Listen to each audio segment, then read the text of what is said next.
Olá pessoal, tudo bem? Estamos dando continuidade às nossas gravações acerca do ano mágico do direito empresarial. Lembrando que estamos falando da Lei 11.101 do ano de 2005, a Lei de Falências e Recuperação Judicial. Num primeiro momento, na introdução, já ventilamos o conceito e as situações de incidência. No tópico de número 2, o processo falimentar, falamos das fases, legitimados ativos e passivos, falamos do juízo competente, dos princípios da celeridade e economia processual e também das hipóteses de insolvência, confessada e presumida. Então, a partir do tópico de número 3, onde nós nos encontramos, nós começamos a falar do procedimento propriamente dito. Procedimento onde já trouxemos no tópico 3.1 acerca da inicial, que é a petição inicial. Petição inicial é essa que deve ter a legitimidade passiva mais as hipóteses de insolvência. Legitimidade passiva em razão da legitimidade das partes e a hipótese de insolvência em virtude dos fundamentos do interesse de agir. Show de bola, sem grandes entraves. Fomos além, ao infinito e além, como diria Buzz Lightyear, e entramos aí nas defesas do devedor. Dentro dessas defesas do devedor, já pontuamos, já trouxemos para vocês acerca da contestação e o prazo de 10 dias, já falamos do depósito elisivo, falamos da possibilidade de contestação mais depósito elisivo e derradeiramente acerca do pedido da recuperação judicial. Pedido esse que se encontra talhado, cunhado, esculpido no artigo de número 95 da Lei 11.101 do ano de 2005. Show de bola! Entramos no tópico 3, que é justamente 3.3, acerca da sentença de falência. Essa sentença pode ser procedente ou improcedente. Aqui nos interessa é a sentença que decreta a falência. Lembrando que é justamente a partir dela, né, tipo Vitor Clay, que o processo vai. Por isso que o processo é mágico, né? E Vitor Clay é mágico. Vai. Ou seja, o processo vai além. Lembrando, obviamente, que se a pessoa discorda dessa sentença que decreta a falência, é possível interpor um recurso, um agravo de instrumento. E esse agravo de instrumento pode ser proposto tanto por credor, Ministério Público e derradeiramente devedor. Sem dificuldade, sem grandes entraves. Essa sentença tem natureza, né, constitutiva, porque é a partir dela que surgem os efeitos da falência. Só que nós precisamos observar os requisitos dessa sentença. Requisitos que se encontram talhados, esculpidos no artigo 99 da Lei 11.101 do ano de 2005. São vários os requisitos, inúmeros os requisitos. Entretanto, falaremos daqueles que são os principais, daqueles que surgem com maior habitualidade, maior periodicidade, maior frequência dentro dos certames, sejam OAB ou concursos públicos. Bem, dito isso, vamos então dar continuidade, prosseguimento à nossa aula, mas numa proposta Luiz Fonsi, numa proposta Despacito. O primeiro requisito que eu quero falar dessa sentença, né, obviamente, que decreta a falência, é justamente o chamado termo legal. Lembrando do liberato, né, domingo legal. Termo legal. Esse termo legal recebe outras terminologias, recebe outras tipologias, né? Olha que loucura! Prof, são quantas terminologias ao todo? São 3 terminologias ao todo, e 3 porque é mágico, 3 para ficar holístico, bacana, né? Isis, Osíris e Horus, Eusápis, Poseidon, Han, Luke, Leia, Harry, Rony e Hermione. Que loucura! Então, além de termo legal, nós temos outras nomenclaturas. Quais são elas? Termo legal também pode ser chamado, né, de período suspeito. Período suspeito, exatamente, né? Período cinzento obnubilado, né? Ou seja, cinzento aquela névoa, né? Obnubilado, período cinzento, período suspeito.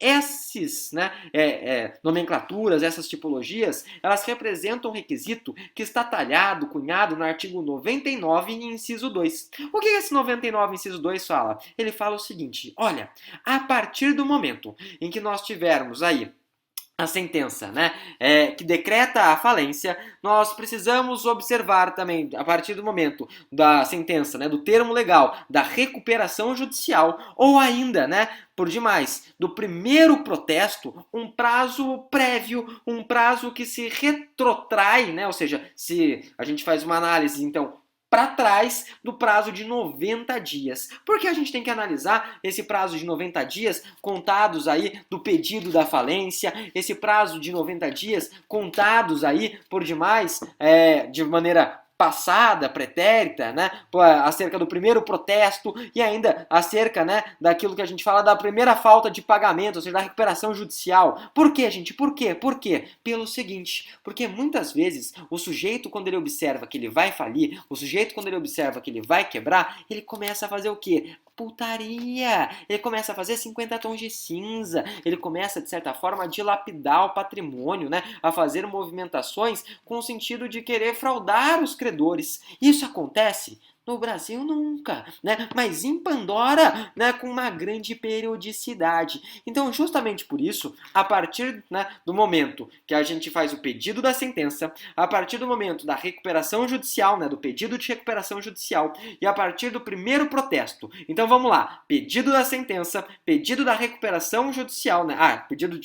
Pedido de falência, né? Eu falei de pedido de sentença. Pedido de falência, pedido da recuperação judicial e o primeiro protesto. Pedido de falência, pedido da recuperação judicial e primeiro protesto. Três hipóteses, porque é mágico, né? É Pai, Filho e Espírito Santo, é passado, presente e futuro. Em outras palavras, 3 situações que nós vamos analisar um prazo de 90 dias antes para analisar se teve ou não teve putaria. É óbvio que se tiver putaria, é possível o quê? Pedir a anulação desses atos, né? Obviamente, escandalosos. Então a gente tem, por exemplo, situações de ineficácia subjetiva. Ineficácia subjetiva, a gente pode falar, são aqueles atos realizados na verdade, com a intenção, né, até mesmo com escopo, com fito, com desiderato, do quê? De prejudicar os credores. Essas situações, elas estão cunhadas, talhadas, por exemplo, no artigo 130 da lei.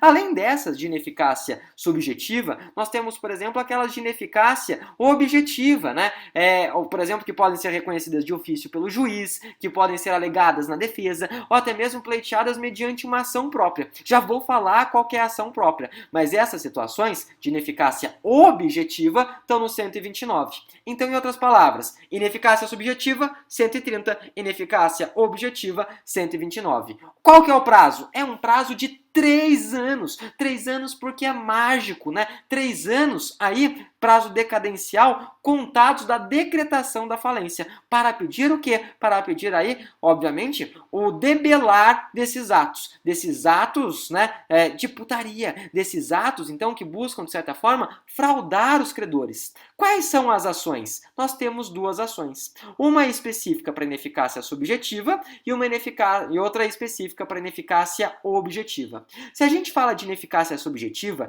aquelas que estão no artigo 130, nós estaremos falando de uma chamada ação revocatória. Então, a ação revocatória, né, relacionada aí à ineficácia subjetiva. Agora, se a gente fala de uma ineficácia objetiva, a gente vai falar de uma ação inominada. Então, essa é a distinção existente entre elas. Lembrando-se sempre que temos que observar esse termo, né, que é o termo de 90 dias antes. Termo de 90 dias antes do pedido de falência, 90 dias antes da recuperação judicial, do pedido de recuperação, sempre do pedido de falência, pedido de recuperação judicial e 90 dias antes do que?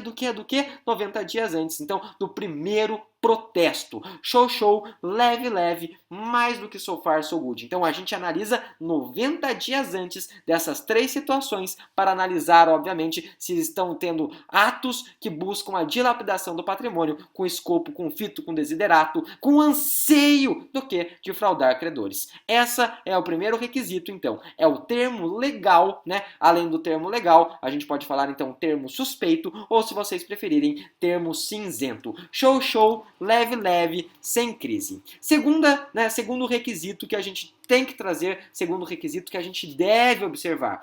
Esse segundo requisito, gente, ele se encontra esculpido, talhado e cunhado no artigo 99, inciso 3. E o que esse 99, inciso 3 diz? Esse 99, inciso 3, ele fala que o sujeito deve trazer uma lista dos credores, né? Ou seja, ele deve trazer, ou seja, o falido, uma lista indicando por demais, né, o nome, o endereço e até mesmo os tipos, as classificações de crédito. Até porque a gente vai observar em momento futuro, em momento, na verdade, né, não tão distante, a ideia da chamada lista de classificação de créditos. Então, em outras palavras, é necessário, no momento, obviamente, da que se decreta essa falência, que pedir, óbvio, que esse eventual falido, já que eu estou decretando a falência, ele traga essa lista lista de credores. É óbvio também que, por enquanto, essa é uma lista que não é uma lista definitiva, né? É uma lista que vai ser aí ajustada mais para frente com outro adendo que nós faremos, né,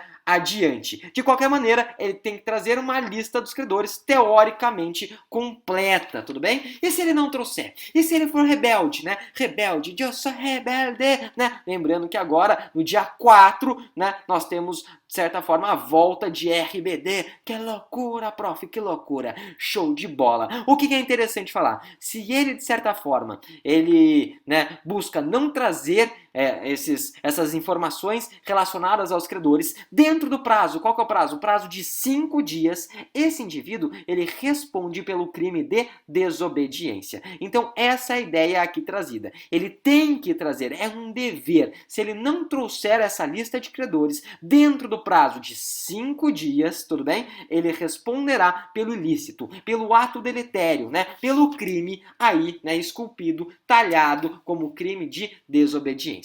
Dito isso, já trouxe para vocês dois dos requisitos, né, existentes dentro da sentença que decreta a falência. Nós temos outros dois, lembrando que esses outros dois falarei adiante, mas esses outros dois não tão relevantes. Mentira, um deles é relevante, o outro nem tanto. Dito isso, deixo para vocês, desde já, um forte abraço e, obviamente, excelentes estudos. Até mais, gente! Tchau, tchau!